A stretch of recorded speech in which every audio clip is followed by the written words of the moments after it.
So when the great foe Morgoth destroyed the very light of our home, we resisted. And a legion of elves went to war.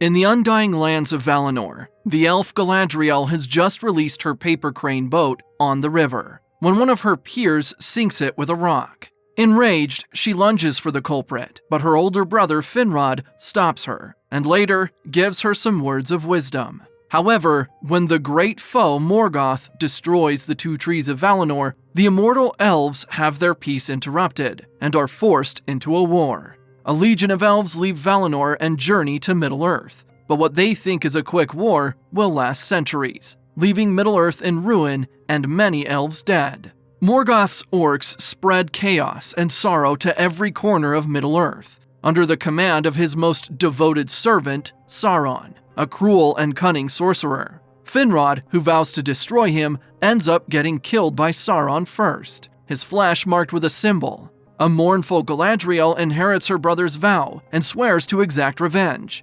Tenaciously, she and her small troop of elves hunt Sauron to the ends of the world, but the trail grows thin, and when centuries have passed, some of their kind begin to believe that the threat is no more, but Galadriel thinks otherwise. In Faradwaith, in the northernmost waste, after she and her troops scale up a treacherous icy mountain, one of the elves with her, Thondir, believes that Sauron is no longer a threat, and he suggests they head home the next day, but Galadriel doesn't listen. They continue, braving a fierce snowstorm, when finally they see the abandoned fortress where the orcs gathered after Morgoth's defeat. Inside, Galadriel seeks the coldest part of the fortress, and eventually, she and Thondir find a stone bearing Sauron's mark, the same mark on Finrod's body. Immediately, she says they're to take their search further north tomorrow, but Thondir protests, saying they should seek counsel first with the High King.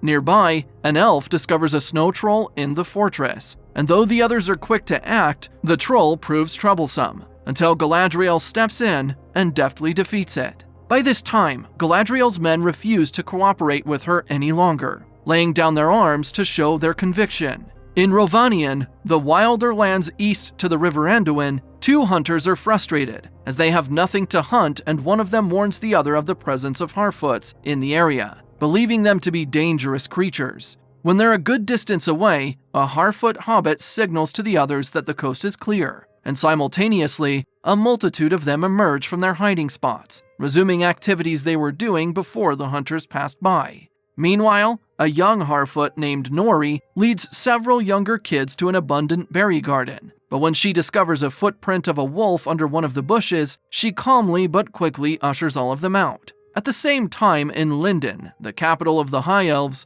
Elrond warmly greets Galadriel, who has just returned from her unsuccessful hunt in Faradwaith. She tells him everything, especially that she found Sauron's mark, which means their enemy managed to escape. When Elrond hears that Galadriel intends to ask the High King for more men so she can continue the hunt, he tells her that she's going overboard and that the king will not be so receptive to her plan.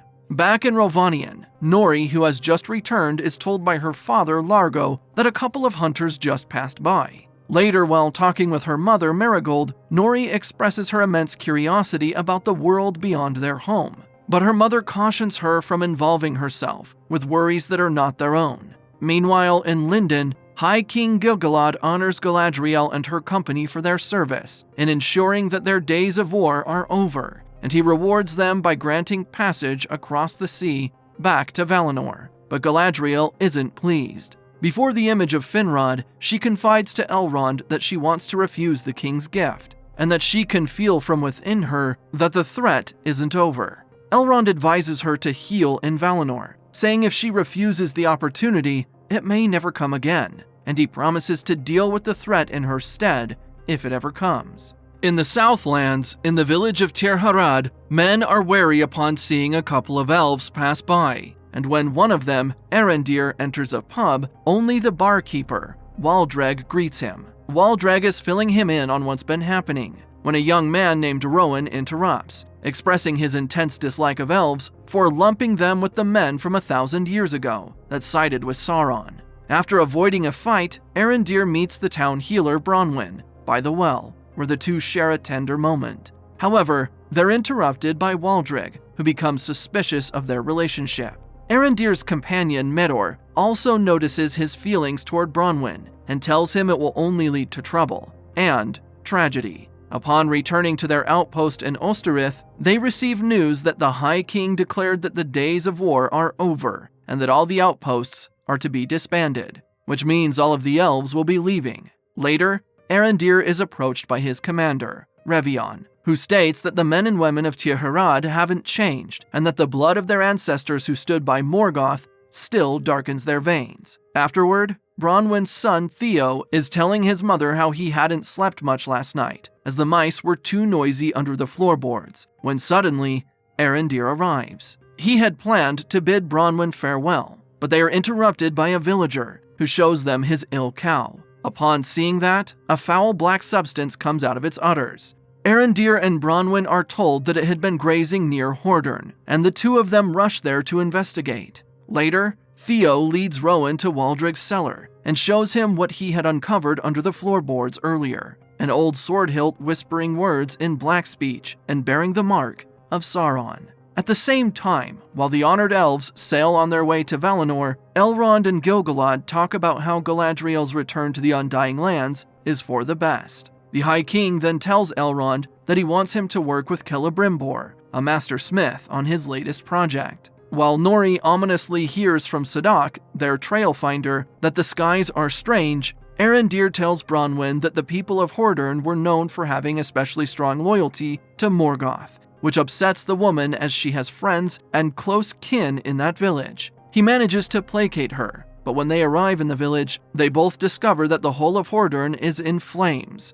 Meanwhile, Galadriel's boat prepares to enter Valinor, and as light and song envelop them, she remembers her brother's words. Despite Thondir's urging that she hold his hand, she jumps from the boat, just as somewhere in Rhovanion, a meteor lands. Nori investigates the crash site and witnesses a naked man right in the center of the crater.